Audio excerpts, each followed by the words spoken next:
Welcome to another episode of The Boys and I with your pal Jeremy. I love you. My name is Joel, and I have a phone on my leg to keep time. This is like Bizarro World Mickey Mouse Club. I'm Brett. And I just came out, and I'm waving. But we're in hell, and it's okay. Hey, it's good to be back. Yeah, it's been a couple weeks. And thank you for watching the first episode. The response was pretty tremendous. Yeah. Thank you. Congratulations. To us or to them? You. Oh. For being so supportive. Well, we'll see if we can alienate a few of you tonight, because we've got some real zingers of topics. Real hot takes on The Boys and I. Boy. We'll see if you guys are as hot as I am that I wasn't invited to the desert over the weekend with the rest of the boys. It wasn't real hot out in the desert. It was breezy and easy. It was like perfect desert weather. Sounds awesome. So, what are we going to format? Are we going to start by just talking about our lives here? Talking about what's up? Or do you want to dive? This is the part of the show where we just kick it and catch up with each other. We're still ironing out the wrinkles. Yeah, it's fun. You know, we're just messing around. Who knows? Right. I don't know. How do we want to do this? I feel like Jeremy's the ringleader. We can just jump right into a story. Yeah. There were three topics that we wanted to talk about today. The first of which being, and the one that's kind of the most interesting to me, is you had brought up an article about Jimmy Fallon. Yep. And do you want to kind of explain what it was about? Yeah, I'm going to talk about that, but just to tease, like you're supposed to do in a podcast, our three topics of conversation are going to be the current late night wars and comedy versus politics. The second topic we're going to talk about is Brett. You brought this one. We made a discovery today on Snapchat. I don't even how do I condense this? Something upset us on Snapchat as far as the tone of the current discourse. Wow, that whiskey didn't eat lunch. I don't know. I'm doing a poor job. It was sort of a half article, half slideshow on Snapchat from their female-oriented brand Broadly, right? Yeah. And it was about what annoys women in the workplace. And as three mostly white men, we are going to give our take on it, which is fairly ill-advised, I'd say. Great. Well, we'll see. And then lastly, we're going to talk about avocado toast and the financial perils that eating it can put you in, apparently. Yeah. All right.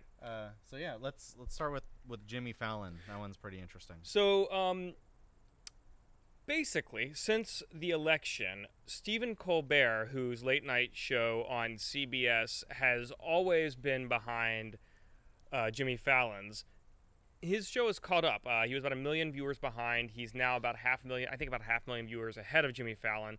And a lot of people are pinpointing this to Jimmy Fallon's moment in September of last year during the campaign when he had Trump on. He didn't ask him any hard questions. It was right when the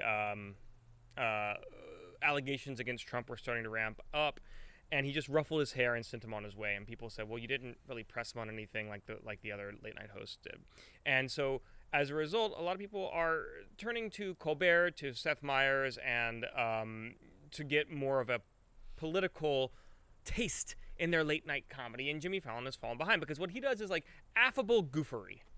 Yeah, but I don't think it's necessarily true that people are leaving Jimmy Fallon to go to Colbert. I think that the person that views Colbert and the person that views Jimmy Fallon are maybe not necessarily the same person. And maybe this political comedy that's happening right now is a direct response to what's happening right now. And as such, maybe that's a fad. You know, the Tonight Show's been running for decades. It's always been pretty bipartisan and just like a stupid show that old people watch. You know, that he's been able to attract some younger people to it is fine.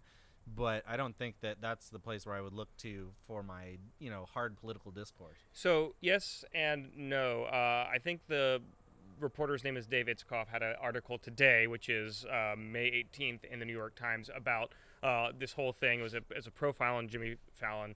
And so, yes, to a certain extent, you're right about the audience. There is actually a larger, I think a total larger audience right now than there have been, but Jimmy Fallon has lost some, lost some number. It's true. Now, do you watch any late night TV? Not really. Everything filters down to me through YouTube. Yeah. So I use that as a barometer of cultural relevancy for anybody that's on that. Is like how many clips are filtering down. I feel like maybe last year before, I feel like I saw a lot more Jimmy Fallon bits work their way through to me, and that's like his whole shtick. Because is Jimmy like, Fallon was just doing YouTube bits. Yes, exactly. Yes, Right. that's exactly right. Right.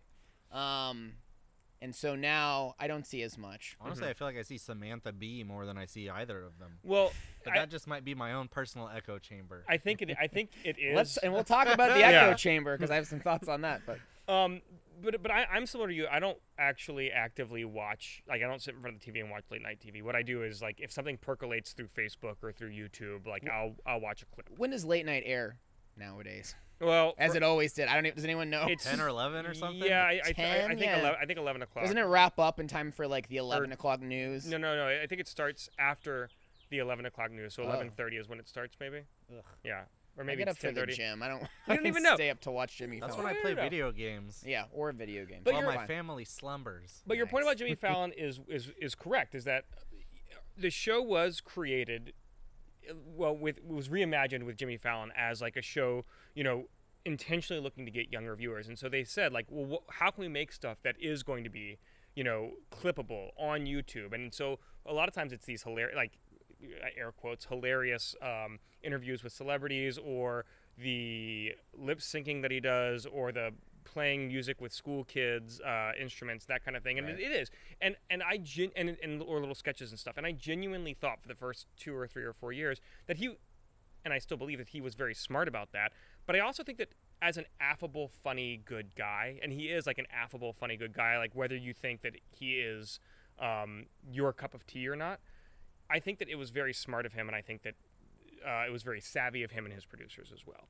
I mean, that's been every host of that show. Like, but- wasn't Jay Leno the same way? Like, he was kind of criticized for just being like, whatever, Yeah. I don't He really definitely take a didn't have side. Letterman's edge or anything. No. Nor did anyone expect him to. And your point, which is 100% right, was that since Jack Parr hosted The Tonight Show, every other host since then has been very much middle of the road, not trying to hit a niche. They've been as broad as possible, as inoffensive as possible. And a lot of the producers or people who are sort of in the late night business would say, well, yeah, there are these cycles in late night where sometimes people love that, sometimes people don't, sometimes people tune out. But for the most part, the NBC Tonight Show has always been a very middle of the road show. I honestly think it's interesting that we're even talking about it because, frankly, Jimmy Fallon is a fucking muppet, right? Like, why do you even want him talking about politics? He seems like an idiot. He seems like a nice guy, but, like, I've never heard him say anything where I was like, whoa, over my head. And nothing wrong with that, but it's crazy that we have this notion that everybody must be politically active right now. And I get why people think that, like, this is a very divisive time in American politics. I don't think there's been anything quite like this since maybe the Vietnam era, right? And there's certain expectation, and we've talked about this. And I was gonna tie this in, Jeremy. We've He's been reading through my this. mind. At SourceFed, we went over this a lot. Do I have a responsibility to use my platform to say something? Do I want to be on the right side of history? Am I on the wrong side if I don't speak out? But then, like, also, like, am I qualified to be speaking out? Because we're sitting here and we're saying, like, why the fuck isn't Jimmy Fallon talking about politics? But then, like, if a an artist we don't like, let's say it's like fucking Lil Yachty or something, is talking about politics, we'll be like, shut the fuck up, Lil Yachty. What do you know about politics or anything else? Yeah, and actually, I'm really glad you brought up SourceFed because I think that's a great comparison.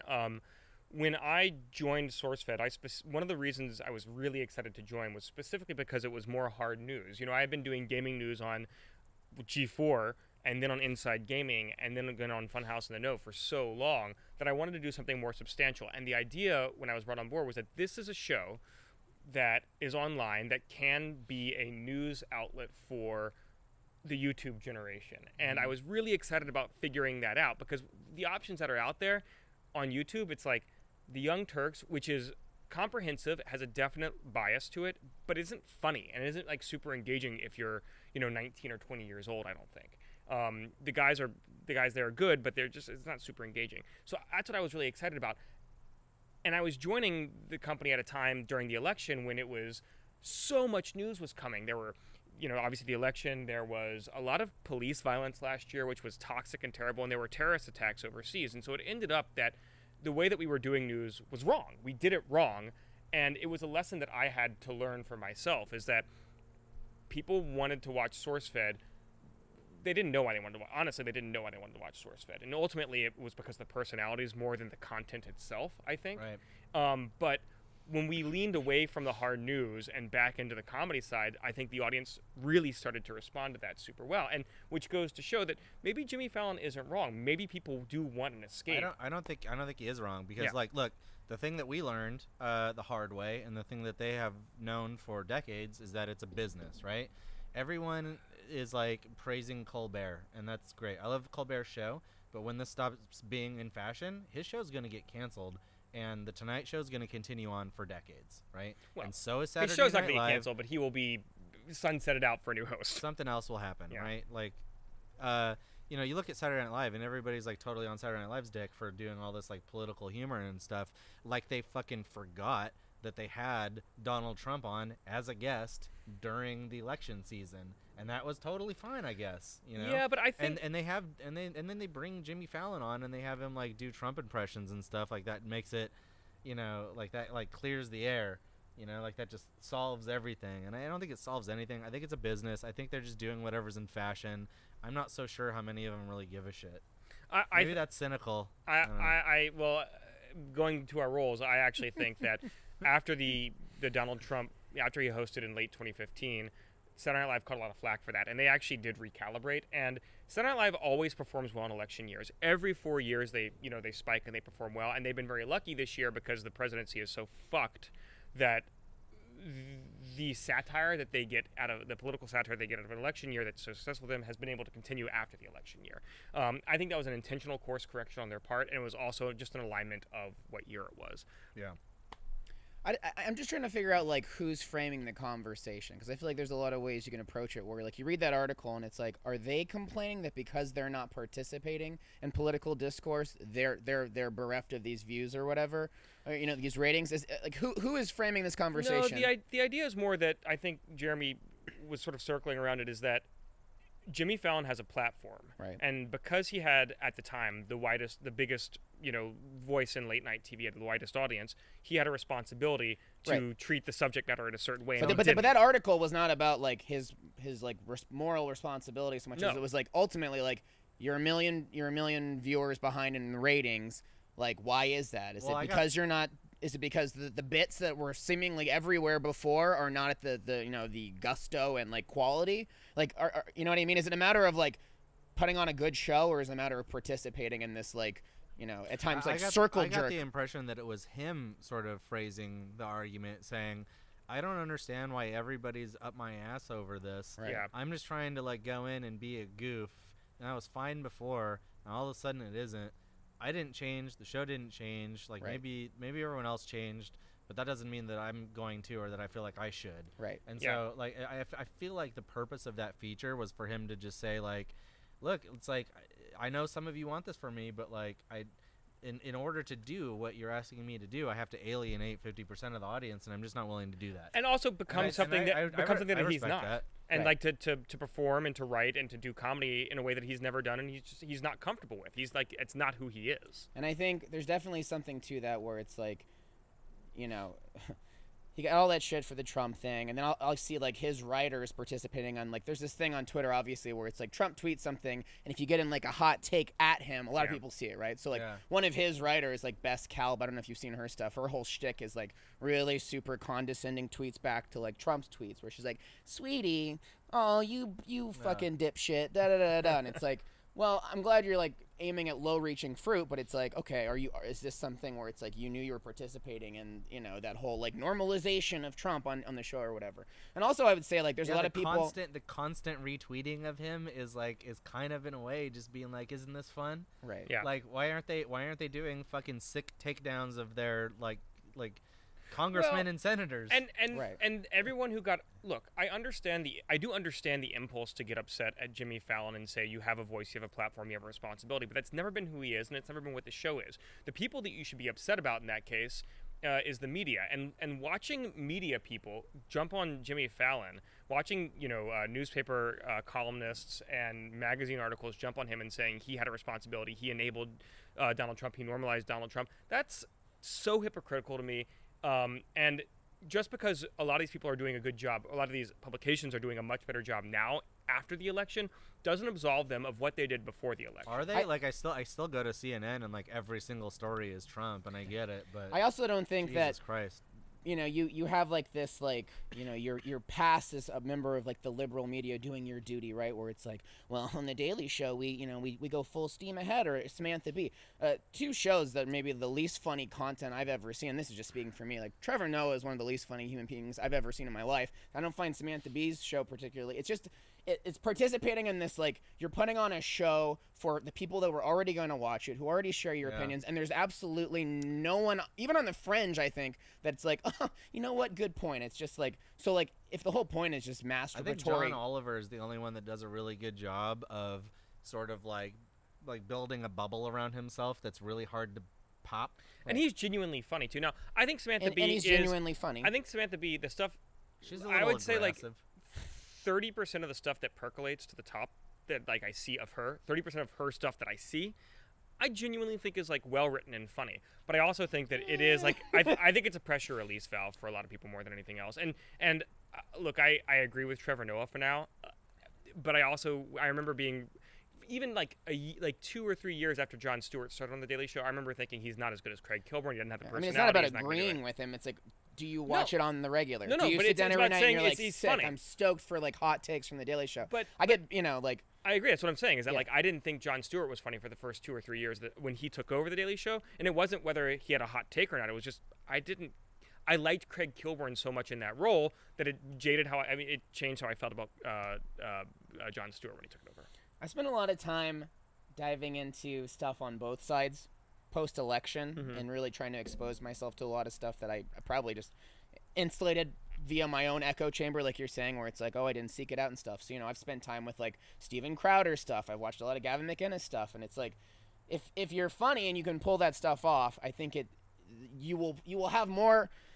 When the content is good, and you do a good delivery, you have much greater odds of pulling people into like at least considering or trying to process your point of view, right? So maybe just like as like a liberal, like I don't think Steven Crowder's very funny. I think he's a failed comedian, and I think he surrounds himself with sycophants. And when you watch his show, he's got like his little like gallery of like laughing at all his jokes. Whereas like say what you will about Gavin McInnes's point of views or whatever, as a personality, the strength of his personality can carry a lot of that. And at times at least trying to process what like his point of view might be, I find it way more compelling at times. I just think conservatives are a little bit newer to that style of presentation. Like it's always been like sort of the go-to thing for the more liberal hosts is to approach it with humor, whereas like the very strident, very serious, like equally aggressive attempt at imparting the information has always been the Rush Limbaughs and the because there's something Ann Coulters and like these people, like they're fucking huge celebrities like in those constituencies. Maybe we don't see it, but that's like the style of delivery. And I see it, and like a lot of times you have to have. I'm sorry. Well, I was gonna say like 9 times out of 10, it's about. I picture people I know out here in Los Angeles, right? Like conservatives I know, where it's like, okay, 9 times out of 10 at the party, you are the conservative voice. And so they're used to, it's not even just like a one-on-one debate. It's like, all right, here's me versus 19 people at this party. It's a fucking feeding frenzy. It's a feeding frenzy. So I have to have my information. I have to have my numbers. I can't slip up. Like, whereas the leeway that a lot of liberals have in terms of like, well, am I entertaining? But maybe I can't debate or whatever. So I think you're right. It's like, well, it's rare when they can succeed on the entertainment level, I find, but like certainly there, as far as like the information, a lot of them are always like ready to go toe to toe for that, which is interesting. But I think you're right. Like it is a different style of comedy. And what I was going to say is that when Rush Limbaugh first started broadcasting, he actually was really attempting to be like a funny but conservative voice and like an iconoclast. It's really hard to be an iconoclastic, like parodic, satirizing conservative, just because by the very nature of your political belief, like you're not progressive. You're not pushing things forward. They're not super funny, like core beliefs. Right. Exactly. It's not even that they're not. That's part of it for sure. But like the core tenets of your beliefs are not to poke fun at establishment figures. You are when you're conservative, generally, you are the establishment. You're not anti-establishment. I mean, well, that's not true, are you though. saying that you're like punching down or what? Yeah, I mean, I don't think that's depending on true the either. time. I mean, like the whole libertarian thing. That's it's nothing but anti-establishment. That's the whole Donald But libertarians Trump. aren't conservative. That's the thing. Libertarians are libertarians. Well, I'm just saying, it's like if you're viewing it left, right, I'm just saying, like in terms of a lot of those people, aren't necessarily conservative. But unfortunately, we have to, I think, before we spend this. a whole hour talking about this, move on. Final thoughts. Final thoughts. Jimmy Fallon, I could give a fuck less what he does. Like I don't need political commentary from Jimmy Fallon. I think everybody should lay off him. I agree. I think that he puts on a show every night, and it's a well-crafted show. It appeals to a lot of people, and he's been in the past really savvy about how he's constructed the show, and I think that this is just a dip for him. I don't know if he will overtake in the next month or so, or 2 months or 5 months or whatever it is, but I think that a core audience will always find him funny and will always watch his show. I think yeah, I share that opinion. He should stay true unless you're going to find a way to really split the difference on that and not turn it into another, give liberals what they want to hear. Cool, we're all on the same page. We're all making the exact same jokes. Like I do feel like John Oliver finds a nice way to always find new topics or things that are at least under investigated and stuff. And so if he's not going to attempt that, then it's like get back to viral video making on late night. I mean, I could do a whole episode on why John Oliver is so good and what makes him so good, but that'll have to wait. So speaking of clumsily executed humor, why don't we take another pass at trying to explain what it was about it specifically in that Vice Snapchat that was so like just clumsy. Okay, so I guess I'm subscribed to Vice on Snapchat. I'm assuming that's what this fell under. And so there's Vice, which some of you may be familiar with, formerly of Gavin McInnes and Shane Smith and Surush Alvi. But they've got Broadly now, which is it's not like a Jezebel. I don't spend a lot of time on it, but it's pretty much Jezebel. Is it right? pretty much at this I don't point? know what else I would call it. After today's thing, I wouldn't. It feels like it. It's one of the sub. Yeah, right. Yeah, so it's one of those sub brands. Right. But in any case, so you subscribe to the Vice Snapchat, and you'll get like a Vice article, but there's a Broadly article, but it all kind of mixes together. You're swiping through articles. Anyways, it started off, and this is kind of twofold. We can bounce back. There was a bit about this. About a brothel owner in Germany.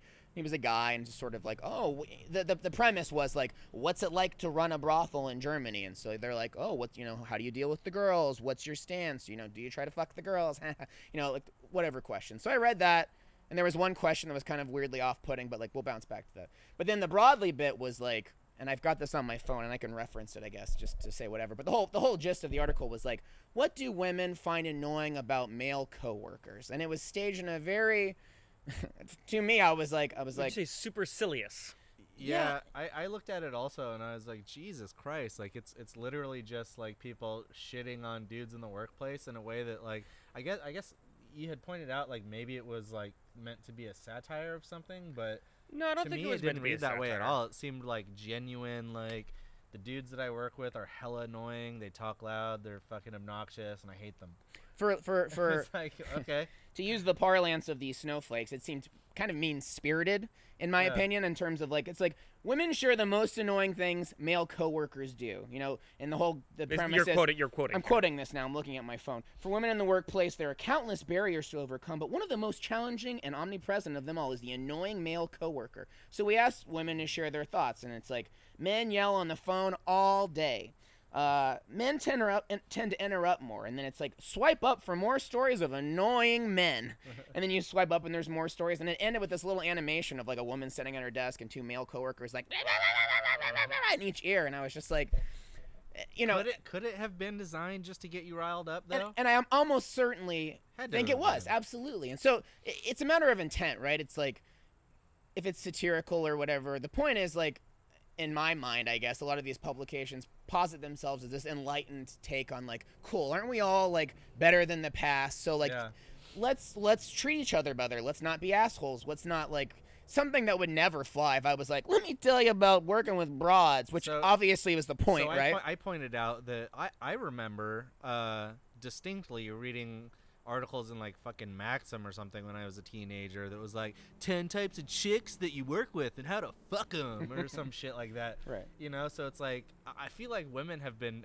putting up with not funny versions of this for decades. Sure. And you have to imagine that there's got to be some women that are now just like, well, fuck it, I'm gonna get my sweet revenge, or you know, I'm gonna do basically a parody of that stuff, and maybe like we've just tried to put it out of our minds because we're now at this place where we're like, I get it, I'm sorry, I'm trying to do better.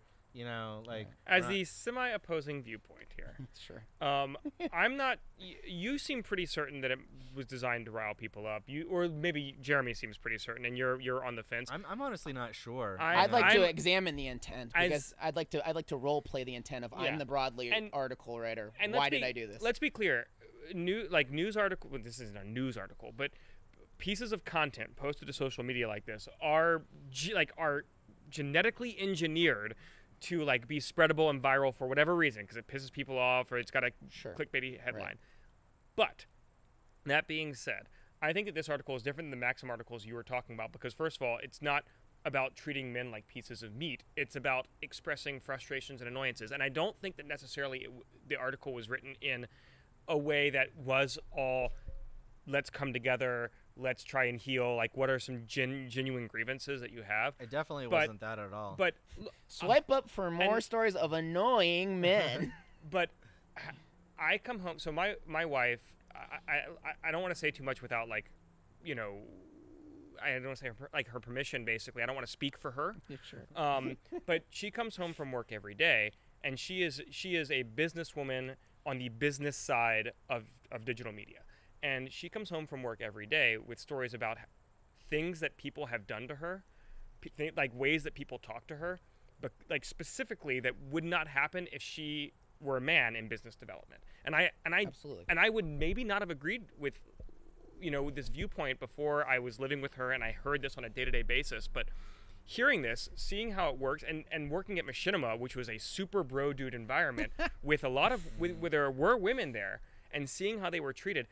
And seeing how men react around women, and it's not just like hitting on them, but it is strutting around the workplace like you own it, screaming super loudly for no good reason. No one's arguing any of this. But my point is, you kind of are by saying that this no, article okay, is. So no. here would be my take on it, right?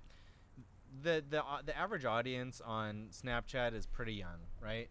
And I don't think that those kids that are looking at those articles, especially if they are signed up to Vice and not necessarily Broadly or Motherlode or whatever else is being pushed through there, may not necessarily be equipped with the knowledge of how do I disassociate what is like intended and like what is coming through to me, right? So they're basically receiving a negative message, and I get that it's Vice and they're an edgy brand, but they're basically on the receiving end of a kind of negative message with no real explanation as to the intent behind it. But again, I don't see beyond a little bit of the attitude of, boy, men sure are annoying, aren't they, girls? Beyond that, I see it as if I were a 13-year-old reading that, and again, this is innocent, pure, golden-hearted little 13-year-old just had a bar mitzvah Joel.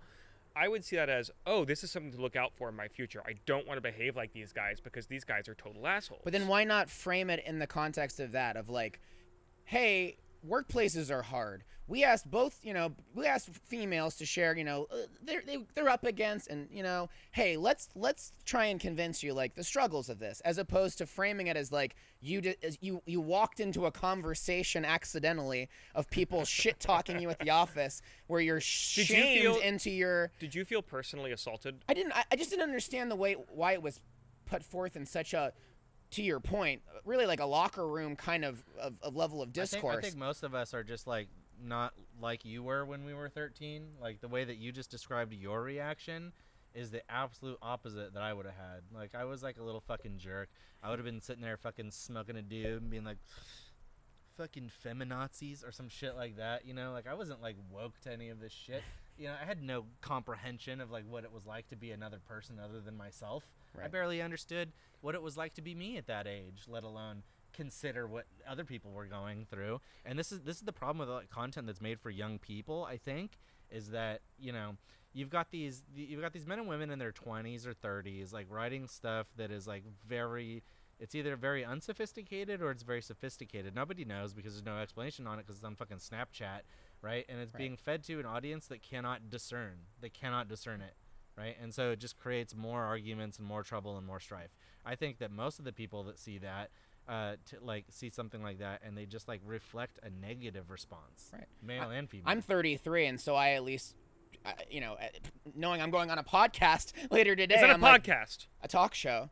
Later that day, I'm like, okay, well, let me examine all the angles, or I might do that anyway. But I just think it's just very crass. And then the flip side of that again is like, the ever-present witch hunt of like, gotcha, I'm gonna catch you, and that was the bit that led into it, right? Was this brothel owner, and he's in Germany where it's illegal, and he's talking to this guy, and the bulk of the article is the guy being like, look, girls come to my brothel to work because they're gonna do the work, but I don't try to like fuck them like the other people do. They know they're safe here. He's not a pimp. I run off pimps that come to collect money. You're working for yourself. This is just a place you do business. I do the laundry. I wash the cum out of the fucking sheets. Great. And then at one point, the interviewer, and pretty straightforward interview before that, is like, well, the sign out front says legs open 24/7. Do you hate women? And it's like the tone of like these gotcha moments where it's like, are you actually participating in a conversation with this guy, or are you just waiting for your like, I'm gonna get you, I'm gonna prove it? Like, what? Again, it's all about intent, right? Where it's like, is your intent to improve the discourse between the genders and try and like actually provide perspectives, or is it to be like, look, he hates women, let's fucking burn him at the cross? His response was like, you'd have to ask my advertising agency about that. Exactly. Which is a great response, right? So it's like, to me, that's what really gets me wound up about a lot of this, is that it's like there's so much content for people that are already on your side and already have a way of thinking, and like, cool, let's all burn the witch that we all already hate, versus like it's just the intelligence of the conversation. And I know it's Snapchat and there's certain expectations, but I think it's a problem inherent to Vice as well. Well, yeah, and I'm criticizing them as a brand. I mean, like, they've fallen off a lot, period. But I agree. I used to read a good amount of Vice. Years and years and years ago. I mean, maybe even when I was in college. But I tuned in. I mean, the moment I sort of started souring on them was when they started their show on HBO, which people love. But there's so much of an angle to it, and I don't like. John Oliver has an angle, but he doesn't present himself as news. He presents himself as a comedy show with an opinion. And Vice News and Vice in general doesn't present itself as having an angle or having an agenda. They just say we're edgy. That's our thing, is that we're doing news in an edgy way, but they're not. Like, they definitely have an agenda, and I don't really appreciate that very much. And and again, getting back to SourceFed, it's a problem. They're not edgy anymore. They're clickbait. We're all sort of guilty of it. No, we are. Right? We like are. Everything that I did on Nuclear Family was that. Right. I'm just like fucking jabbing people. But that's. Like, but also like, yeah, right. But like, you're jabbing people more people that had it coming. More to rile them up, and less because you're trying to advance a specific agenda. Like, I would say most of the sketches on the Nuclear Family, even when you were making fun of men's rights activists or whatever, would have a twist somewhere that was like, yeah, but we're all assholes, in an almost South Parkian kind of way, for the most part. And this was a problem that I was saying that we fell into with SourceFed, is that we really sort of leaned into an agenda because, to your point of, we felt like we had a responsibility, but it was the wrong thing to do. And the agenda we should have had is, let's entertain let's tell this news story in a funny way, but not necessarily in a slanted way. Right. I think you nailed it in terms of just when you're saying like the person either we're already sharing the ideas and they're like, dude, men are the worst, ha ha ha, like we're fine, or someone who comes in and is like, oh, fucking feminazis, da da da da. It's just like you're just trying to trigger one or the other, when it's like there's so much that's actually relatable about sharing the workplace with other genders, so much like common ground, and then like also relatable stories where you're like, you might recognize yourself in it. And it's like, I don't know, there's just, when you make the obstacles to entry so high or so like clickbaity, that just like, it kind of fucking kills the... So should we be programming, and by programming I mean like creating content, should we be creating content with the worst of us in mind, in like needing to, whether it's a big banner headline saying this article is meant to provoke, it's satire, it's whatever, and really riling them up, or with the best of us in mind by saying, hey, I'm going to confront some beliefs that you might not have thought about before, and I hope that you are mature enough to handle it. And it's, I mean, I don't know if there's an answer to that. I mean, it's almost the same question as the Jimmy Fallon question. Is he responsible for educating people and doing what what the majority thinks is the right thing. Is it those editors' responsibility not to piss you off while you're on Snapchat? Right. You know, and I would argue that No, it's our job to get views. Is what Yeah. 100%. And it's not so much that like I'm angry about it, so much as like one, I really am curious about the intent when people publish these articles, and two, I'm wondering how much of it is just it's easy to be lazy. It's easy to be like, well, I could go the distance and try and do some thought-provoking stuff, or it's like, cool, I'll get the views, I'll get the clicks, I'll trigger who I'm trying to obviously trigger, and that's a day's work, gang. And I'm not saying I have the answer.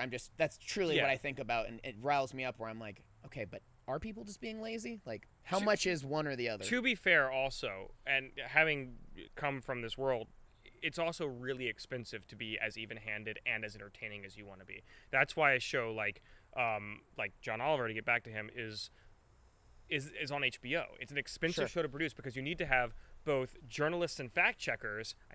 Journalists and fact checkers, and you need to have comedians and writers. But then there's Snapchat. And that's and you can tell me the hundreds of Snap stories I look at. Yeah, but this is specifically my point: is that Vice isn't interested in spending that kind of money to have a evenly balanced, factually checked, and hilarious article. That's not what they're in the business to do. But I don't think you even need to spend that money to have like good content on Snapchat. But it's like if you're gonna just scrape the bottom of like, all right, people are scrolling fast. I would say it's in Vice's best interest to be provoking. Like, yes, I would agree. You could look at any given article on Vice. It's not like it has a bunch of comments. Like, I don't really know that their viewership is all that great. Well, they shut down the the Vice comments was like it's a total like, you know, infamous toxic zone. That didn't they like disable comments on a lot of stuff, and like it went to any Facebook. website It's that just doesn't like have comments is not getting page views. Let me tell you, Right. like, it's you know, you wonder like what is their actual audience, and I think what people are buying is the cool factor of them just like being unapologetically like not giving like a fuck, degaff and edgy, right? And like, you know, there's a value to that. Like, I certainly responded to that kind of stuff when I was younger and stupider. And I kind of still do because I'm kind of still stupid. I get it, you know. Yeah. Well, speaking food for of thought. speaking of getting people riled up, Yeah. what do you guys think about this rich asshole that he basically says? Do you remember? Can you set the tone for this story? Please. I caught it midstream. I think I was like, we were out in the desert. So I don't even remember this guy's name because I don't care. He's an Australian billionaire. It also doesn't matter. He's an a billionaire. Australian billionaire. You know, he was basically handed a fucking suitcase full of money at birth, like every other billionaire. Like, nobody just becomes a billionaire. And then he goes and makes this comment that, you know, if millennials would stop shoving their face full of avocado toast at $13 a pop, you know, maybe they would afford to be able to buy a house. Right. Which is, you know, I'm on the far side of a millennial, but even I'm sort of offended by the notion. His name is Tim Gurner. Sorry. That, Ooh, nice. you know, a $13 weekly expense is the thing that's stopping me from buying a shitty 2-bedroom fucking apartment in Los Angeles for $750,000. I mean, the real estate market here is so fucked, right? Like, it's unbelievable. It's like this whole city is just like some rich asshole's bank account, and we're all just living in it, right? Paying fucking crazy money for our rent. Maybe if like the people that owned the real estate weren't charging us $2,000 or $3,000 a month to live there, we might actually be able to have avocado toast and a house, right? Yeah. That said, he's not totally wrong, I don't think. Because when you think about all of the fucking bullshit that we spend money on, like all this shit that we have here, you know, and all of our fruity clothes that we have on, right, that are all like new and constantly refreshing, and we go out to eat, we spend fuckloads of money on food, we spend fuckloads of money on alcohol, we spend money on Netflix, Amazon, Hulu, Spotify, I don't even know, like so many subscriptions. That's before you even factor in like HelloFresh and all these other dumb things that you get delivered monthly, and that's before you factor in Goodbye, future sponsors. Well, no, here's the thing. There's so many things that we spend money on that we don't need to. I disagree right? with a lot of that, but because ultimately, like, what we're paying for is, as a percentage of most people's income, still not super high.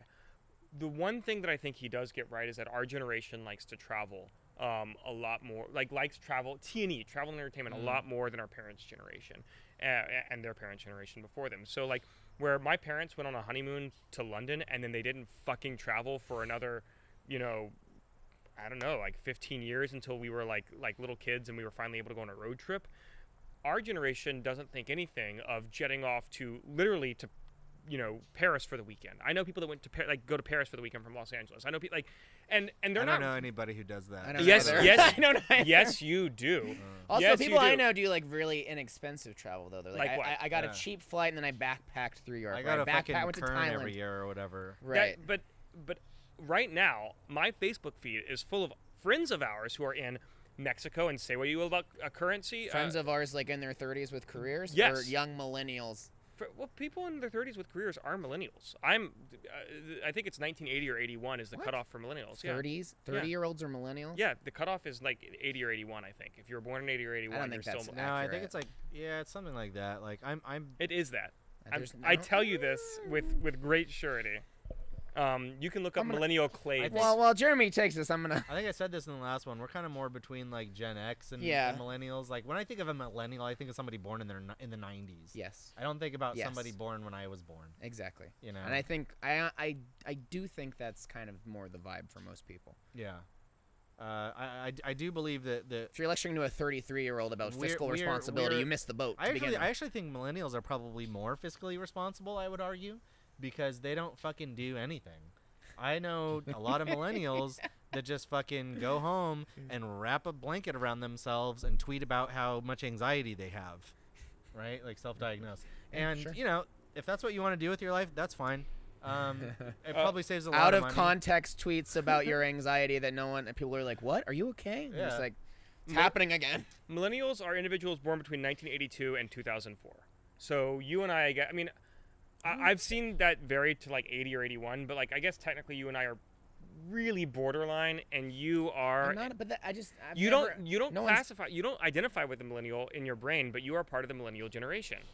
You are. It's like the. Why do the you buy far so much edge. avocado toast? Yeah, Brett. I'm sorry. I don't. I just. It just doesn't. Here's my problem with avocado toast. I think it's overpriced. Okay, like it's a fucking piece of toast with a goddamn avocado on it. The end. Why is that $13? It will depend. Well, again, I agree with you. I really do. Because $13 Brunch is absurd. expensive. Brunch is too expensive and dumb. Let's talk about brunch culture. Well, but there's a. but in defense of avocado toast, I do think it's tasty, and B, a lot of bakers say you're not just paying for the raw materials, even if it is like a loaf of bread that is artisanally baked in house, blah blah blah blah blah. What you're paying for is this baker's education. You're paying for his experience. You're paying for his expertise. You're paying for the fact that he went to baking school for however long. his expertise I'm- on avocado. I don't give You a joke- fuck No, no, about. I'm I don't give a laughing fuck 'cause I about- You agree joke with you, as but much it's as like- you want, but like I'm paying for a piece of toast with a goddamn Yeah. avocado. But Jeremy, on it. you can go to a diner and pay $8.50 for steak and eggs, or you can go to Jar and pay $85 for a 6-ounce filet mignon. And the difference is like obviously the cut of meat, but it's also who's the chef there, what has he done for his training, and like do you value what like his sense of taste enough, his or her sense of taste enough to say I trust you and your experience. I'm is not worth going to it. argue the existence of $13. I would say if I was avocado trying to toast. save for a house, if I was legitimately trying to save for a house, I Yes. would not go Yes. spend $85 on a meal. Right. I You just- live within your means. You know, if and what- I think our parents arguably were better at managing that, and that's why like a lot of us grew up in houses in nice neighborhoods. my and, parents like, are definitely better. They go to you the know. grocery store and they're like, "Brett, you saved 10 cents on this can of spaghetti." The amount of the last time 10 cents mattered to me, period, is inconceivable. grandfather- But I don't own a house. used to like fucking freeze milk that was on the verge of expiration. Right. Like who wants frozen milk? My That's grandmother disgusting. would put used Ziploc bags in the dishwasher to wash them and reuse them. Yeah. Our wastefulness is without question. But- like, yeah. no one's but- arguing that. but Absolutely. I also but disagree. that doesn't change the fact that like if you want to have a job, you have to be in these cities that are so impacted, that it's like the traffic has never been worse. The housing market has never been worse. It's so fucking crazy expensive and out of reach, and like the salaries and whatever you can make doing most things is just not commensurate with that at all. So I think a lot of millennials just look at that and they go, I'm never gonna be able to fucking afford the down payment on $700,000-$800,000 for a place that's shitty anyways. Right. Like if some miracle happens and I get rich, fucking great. And sometimes that happens and sometimes it doesn't. But until then, I may as well live my life. Even then, You know, even in that scenario, you're not going to feel great about your choices toast. in LA, right? You're going to be like, if you Yeah. won the lottery tomorrow, you'd still be like, I'm getting ripped the fuck off. I should move somewhere with this money. I should not continue my career in the city where my business is, because it's outrageous. Also, like, what the fuck do Australians know? Up top. They live in a place where every animal wants to kill them. That's crazy. Why would you do that? I went to Australia in 2001, and I loved it. It was amazing. But the way I described it when I got back was it was like America in the 1950s. Everybody was happy. Everybody was like healthy. There was just so much smiling. There was concealed racism everywhere. This is 2001, you said? Yeah, this is 2001. This is I was there dating. I was there my during favorite story. Yes.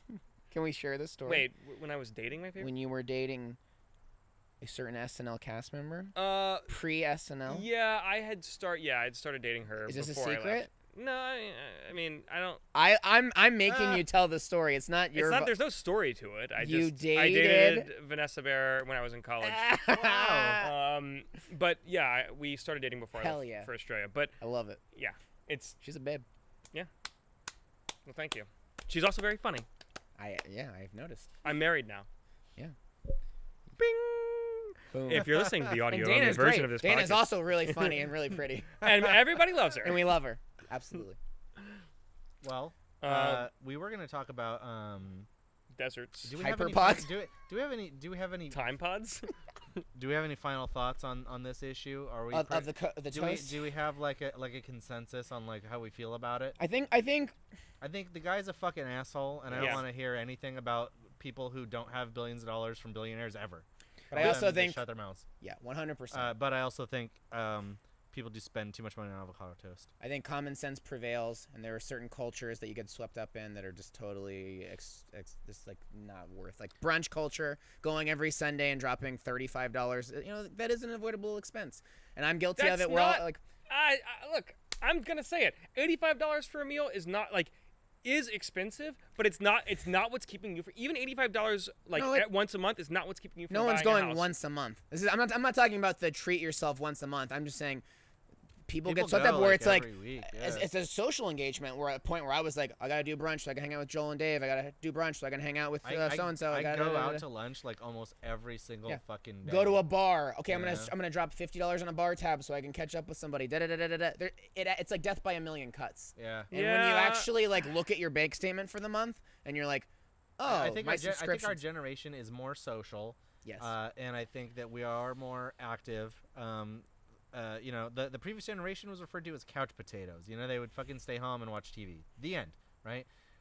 We have so much fucking stimulus happening simultaneously with, like, you know, film and television and video games and our phones and, like, fucking everything else.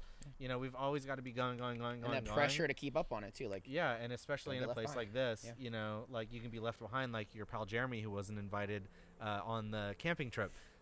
Once again, we but went to the desert. It was a last weekend. glamping trip. We went camping. It was Mother's Day.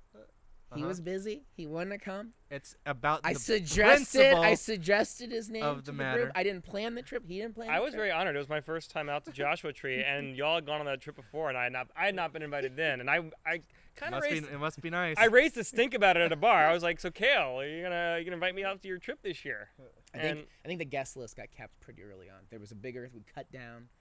I suggested you one point. We already had the people that were going. You're always welcome. well, But I couldn't have gone anyway. On the other side, Jeremy, Brett didn't come with us when we went to Big Bear and rented Oh yeah. rented a little pontoon boat. Oh yeah. Yeah. Oh, did I get an invite for that?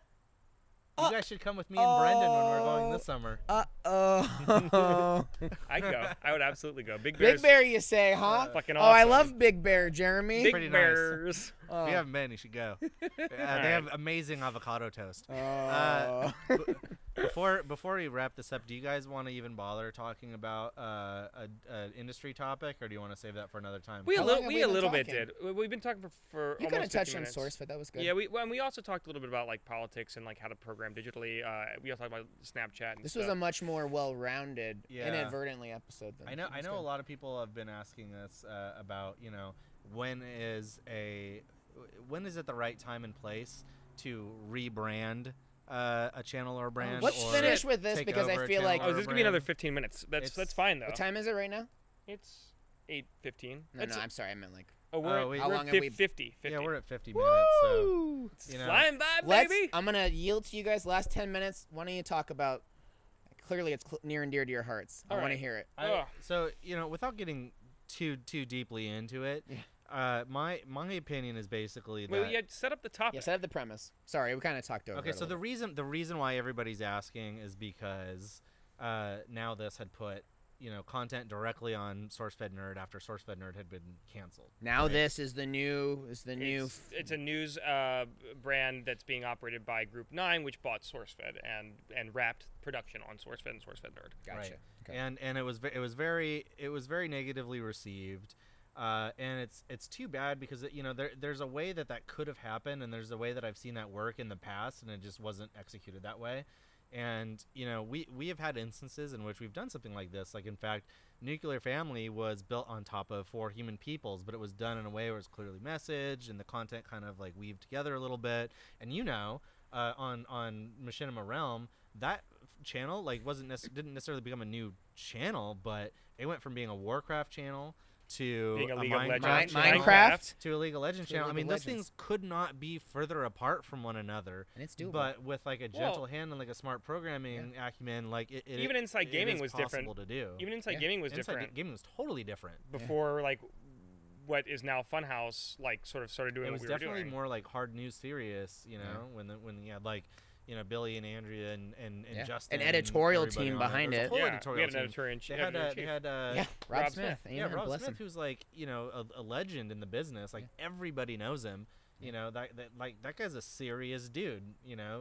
Formerly of PC Gamer that I read Yeah. and like and it's very different than what it ended up being. But that doesn't mean that the thing that came after it couldn't be successful or couldn't work. So what you're saying is that there is a way to actually flip a channel, to change both the hosts, to change the content. There is a way to do that. I think well, not always.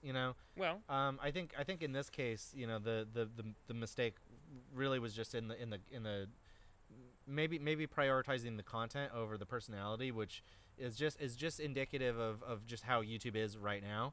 YouTube right now is just so influencer based and so personality based. Like I'm not sure that anybody really goes like, oh, I like this channel for the content, as much as they say I like it for the people. Now there may be like certain instances in which that isn't the case, like Raka Raka, who I mentioned before. Last Excuse me. podcast. I love the talent, but I go there because I like the type of content that they do, and that's kind of rare actually on YouTube. I think College Humor is that, but for the most part, people are just going for the personalities, and if you want to change the content, you kind of have to like use the same or similar personalities, I think. And just to or- clarify, as an outsider, like the new channel just has like personalities people aren't familiar with, kind of They've reading never off seen it off before. the content, like it's totally very di- like totally different people, totally different. The editorial tone is team, very host, different. different tone. yeah, The only thing that's similar is that it's nerd content, right. and I think that's what has people so upset, right? Gotcha. And- And my point is, Yeah. It could have been possible to pull that off. I think if they had worked with like people, and talent that had already been making that type of content. And I understand why they would or wouldn't. They're in New York, totally different company. Like their experience is on a different platform. So that is what it is. But I guess what I'm asking is, do you guys think that it's ever possible or a good idea to completely change something? yes. I do think that it's sometimes is a good idea, and sometimes it is possible. I'm trying to think of other examples where that's been kind of pulled off. The Daily Show. We talked Yeah. about it earlier. From Craig Kilborn. From Craig Yeah. Kilborn. The show I the enjoyed. Today Show. Well, let's look at the Daily Show real quick. Under Craig Kilborn, and probably most of you guys never fucking watched it because I'm 35 years This old. goes way back. But in the 90s, Craig Kilborn hosted the Daily Show, and it was not even a satire of news shows. It was more like the long time ago Weekend Update, where they just sort of did newsy jokes, and it was very personality based, and it was very snarky. Where was he from before this? ESPN. ESPN. That's right. Okay. When I think it was from ESPN. Yeah, when, no, because his whole basketball background, all that stuff. when Jon Stewart took over, he made it into initially a parody of news shows. So the reporters would go out and do fake, field pieces. He would fake report the news, like an actual anchor might, but in a parody of that way. And they would have like scrolls at the bottom occasionally and the titles on screen. And then from there, it became a political satire show. And the cast was continually changing. And there was obviously one big break in the cast, and there's been 2 since then. But there were 3 basic evolutions, from sort of just like a snarky take on what was going on to a parody of news to a political parody or a political satire show. And that is and all those ways, now there were rough patches, but it worked. They were able to do it, and there are a variety of reasons. One is it's a cable network. You know, people were tuning in at that time regardless. It was the 90s. There weren't digital outlets. I get all that. I totally get all that. But in the transition of a digital channel, there are ways to do it that I don't necessarily want to talk about all of them, because it's kind of what I do for a living. And you gotta hold back some of that. You gotta hold back some of that sauce. But like, consulting with people who are in the digital business is what's key. And I think that there's a lot of hubris outside of the digital industry of cable executives coming in, studios who buy these digital channels. Oh, we've definitely seen that. And they come in and they say, that I know whole what I'm YouTube, doing. Like Robert Kinsel initiative was basically like just mainstream entertainment companies coming in and saying like, give me $10 million, I will make a successful YouTube channel. And then they would be out of money in like 3 months. And you'd be like, holy shit. Because they spend so much on what did you spend it on? And they're like, I don't fucking know. Who cares? YouTube. And the problem is, so at this point, Bye. at this point, I've been working in digital media for almost 8 years. You've been in it for 10 or 12 years. You've been in it for also almost 8 years. Yeah. There are people who now have been working in digital media for long enough that we should be executives of brands. We should be, but instead we're doing this. Yeah, instead we're doing this podcast. But but the people who are in charge always have friends at studios who come in and say, I can do this better. I had a hit TV show in 1998, or whatever it is. I fucking loved hanging with Mr. Cooper, by the way. Yeah, I did too, actually. Digital, but if you are interested in maintaining a healthy digital brand, if you are interested in developing a digital intellectual property or a channel, you have to know how each platform should be programmed, and you have to be able to trust the people who are actually creating that content natively and who have been doing it for a long time. And it's so frustrating to, at this point, 8 years or, more than 10 years into the life of YouTube, but, 8 years into, like, genuinely programmed YouTube since MCNs really took off, people still haven't learned that lesson. It just boggles my mind. When MTV started, you can read all about it. The people who are running MTV were fucking 24-year-olds because they were programming to who they were. That's the audience. And now what you get is these people who programmed MTV in 1981, and they're 55, 60, 65 now, coming in and saying, here's how we're really gonna reach a 17-year-old. Yeah. I barely know how to reach a 17-year-old anymore. You have to reach around. You give them the old reach around. I see. Perfect note to go out on. Just absolutely perfect. Okay, well. If you like The Boys and I, whether it's on YouTube, if you're watching on YouTube, please give us a like, subscribe, leave a comment. All that stuff really, really helps us out. If you're listening on iTunes, leaving a review, a written review, and rating us genuinely pops our podcast up and it lets more people discover us. And it's really important that you guys do this. I have done it in the past for podcasts that I listen to and I support. We would love to be able to do this weekly, and we would love to be able to get sponsors on it so that we can make this more of a full-time thing for us. But we need you guys to help us out by subscribing, by rating us, all that sweet jazz. Oh, and we'll put the links down to everything below. So YouTube, iTunes, SoundCloud, all that stuff. Yep. Sweet. You can follow us on Twitter at The Goddamn Boys. How's that spelled? We'll always post The Goddamn Boys. How's it spelled? THEGO. The Goddamn Boys. DD. Yeah. DDAM. N. Yeah, man. Just fucking do it. All right, thanks for watching and listening. I lost my train of thought. That Jesus wasn't on you. Christ. That was on me. It's okay. Thanks for watching. See you next time. Bye-bye. Next time I'll be able to drink. Bye. See you in hell.